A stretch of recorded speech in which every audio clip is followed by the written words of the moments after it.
Hello guys, আসসালামু আলাইকুম।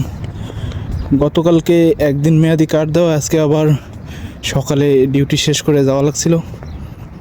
তো আজকে আর লেট করিনি, আজকে সকাল সকাল গিয়েছি। তো আজকে যাওয়ার পরে তারা 7 দিনের কার্ড করে দিয়েছে আমাকে। এই যে আমার কার্ড। যাই হোক, আলহামদুলিল্লাহ।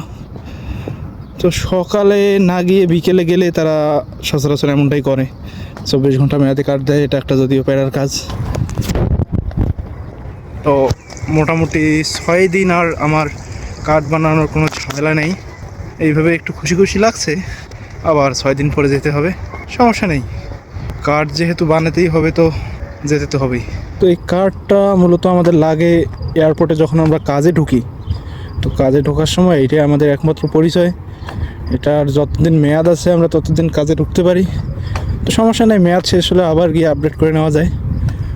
সামনে শুনেছি 6 মাস অথবা 2 বছরের জন্য একবার এই এককালীন মেয়াদে কার্ড দেওয়া কথা। তো ওটা দিলেই হয়তো বা এই ঝামেলাটা একটু কমবে। তো দেখা যাক সামনে কি হয়। তো ঠিক আছে গাইজ, সামনে দেখা হচ্ছে আবার কোনো নতুন ভিডিওতে, নতুন কোনো টপিকে। অবশ্যই এয়ারপোর্টের, অবশ্যই ইরাকের, অবশ্যই নাজাফের।